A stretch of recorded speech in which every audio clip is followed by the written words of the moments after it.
Hey, so I want to talk about a story something that happened to me that demonstrates the mechanism of trauma, even though this is not really a traumatic event per se.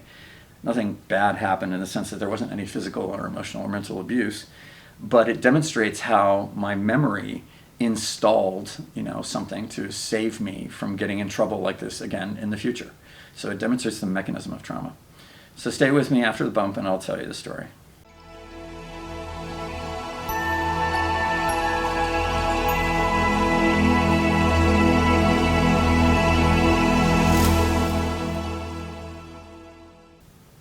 Hi, welcome to Pleasurable Living.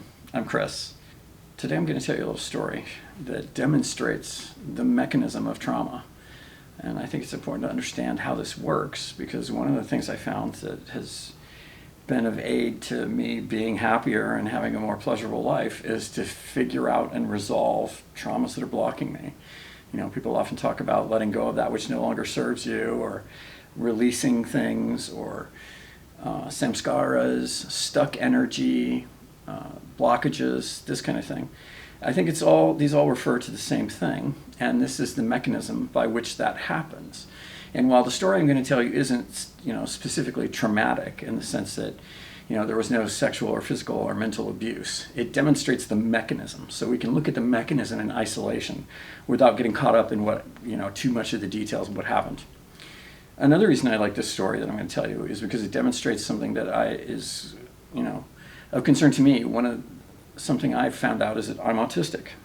Yes, I've had a formal assessment done, and self-diagnosis is valid. But I've noticed in my encounters with neurodivergent communities that it seems to me that people that are autistic may be a little more traumatized than other people. And I've wondered what that's about, and I have some thoughts about this that I'll share at the end after I tell the story, because the story sort of demonstrates one of the features of my autism that actually caused the story. Okay. All right. So let's begin. So about 5 or 6 years ago, I was out on a date with a woman, and she's telling me some things about herself, and we somehow get into self-care routines, and she's talking about how difficult it is to work with her red hair. And I immediately was prepared to argue with her about this, because I thought, she doesn't have red hair, this isn't red hair. So I'm ready to go at it, and because she's got brown hair. I'm sure it's not red. And I'm ready to go at it, and suddenly this ping goes off, and I'm like, wait a minute, what? There's something going on that says, that would be a really bad idea. Don't do that. And I can't explain it. I just have this nagging feeling, right? That's like, don't do that, don't do that. And then, moments later, the logic train arrives and says, of course it would be a stupid idea to argue with a woman about the color of her hair. And duh, why would you do that, right? For obvious adult reasons, okay? But, I was ready to do it. If the logic train hadn't come in time, I would have gone ahead and done it, because,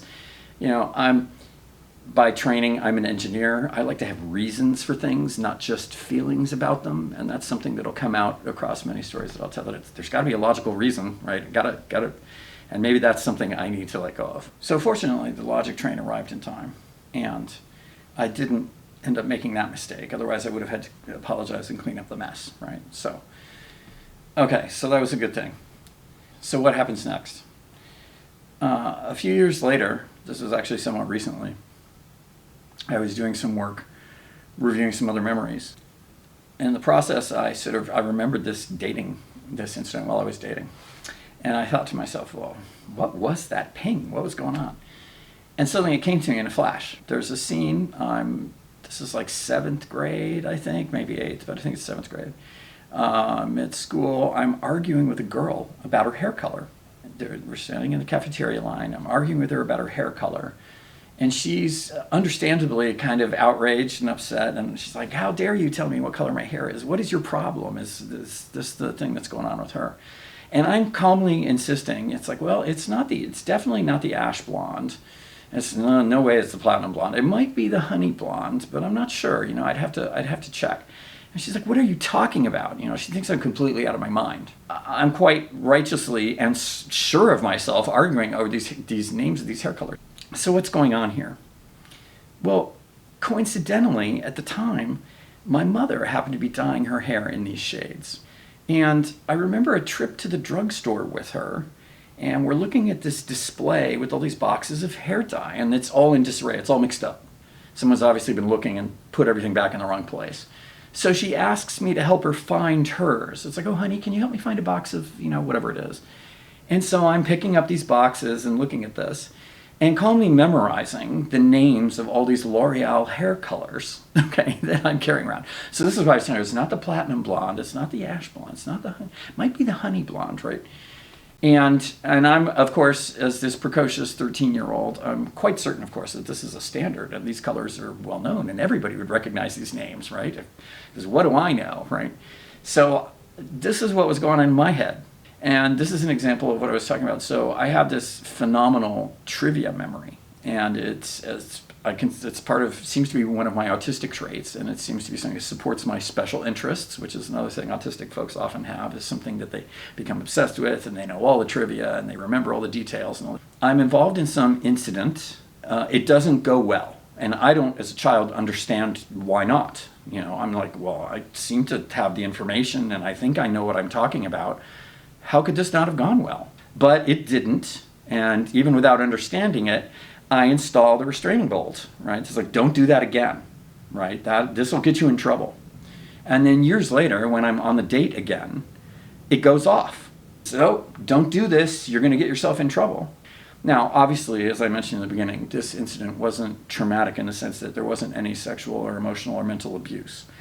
But it demonstrates the mechanism, right? Something goes wrong, I need to prevent myself from getting in that situation again, so I install my restraining bolt. And then at the appropriate time, there's a pattern match on the situation. Oh, I'm arguing with a woman about her hair color. The pattern match goes off, and it says, oh, that would be a bad idea. Don't do that, right? The logic train comes in. Fortunately for me, the logic train arrived and said, no, that would be a really bad idea. Okay, so I saved myself. That's just, like, as I said, I wanted to talk about that as a demonstration, and I wanted to bring up again, so my autistic trivia memory seems to play into this in two ways, right? I've discovered over time, as I've worked on myself and done a lot of shadow work, releasing these things, that I used to think my trivia memory was just useful for knowing a lot of Star Trek trivia and Star Wars trivia and Doctor Who trivia and Babylon 5 trivia and on and on and on, which I can quote all kinds of things. But as I've done this kind of work, I've discovered that I also have similar access to memories of this kind, that when I actually work on these things, I seem to manage to find these linked memories that can account for the behavior. And so I think it's interesting to look at. I'm not aware, or at least maybe people just aren't talking about it, of other people having such detailed recall, as you'll see over some of the stories that I'm going to tell. Because it's my desire to tell you about some of the techniques I've used to resolve some of these in situations where they're more debilitating. Obviously, this one not being a trauma per se is not debilitating in any way. And I don't need to resolve it or let it go because it continues to serve, right? I can't imagine a time when arguing with a woman over her hair color would be a good idea. So there's no reason to do anything about this one, right? I don't need to resolve it. It's not limiting me in any way, okay? On the other hand, there are other ones I've come across that really are limiting and were in some cases debilitating. And I want to talk about some of the techniques and processes that I've used to resolve those kinds of things. The other point I want to touch on here is my autistic trivia memory. It used to be the case when I started doing this kind of work that I thought, wow, it's great I have this memory because I can then recall these things to work on them. And strictly speaking, if you've had therapy or used any number of processes that do work on these things, you don't actually necessarily need to remember the original incident. Sometimes you've blocked it out because it's so horrible you don't want to. And many of the processes do not require that, right? I'm not saying that's a necessity. I'm simply saying it's interesting from my point of view to be able to study this because I can remember them. At the same time, remember how I said at the beginning that it's occurred to me that neurodivergent folks seem to possibly be a little more traumatized than the general population.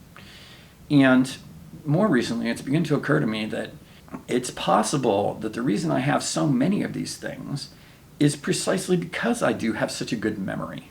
It struck me, it was interesting, a friend of mine once told me that he didn't hold grudges. He absolutely never held grudges. He gave as the reason, his explanation was because he simply has a terrible memory. If something bad happens, he just doesn't remember it. And he's a really easygoing guy. Now, when he told me that story, it occurred to me, that's when I started thinking along these lines. It's like, is my autistic trivia memory actually a cause of me having so many peculiar idiosyncrasies or little things like this? Simply because my memory is so good. And I don't know the answer to this question, right? It's simply something I've been noticing and thinking about lately, is that this is something that may be affecting neurodivergent folks like myself. That was all I had for now. I'm going to tell some more stories like this, but I'm going to start to weave in things I've done around them and how I've resolved them, as well as how I discovered them in some instances. But this one, none of that was really pertinent to this story, because I really just wanted to demonstrate the mechanism that is used to install trauma and trauma reactivity. I hope there was something here for you, and I look forward to seeing you next time. See you then.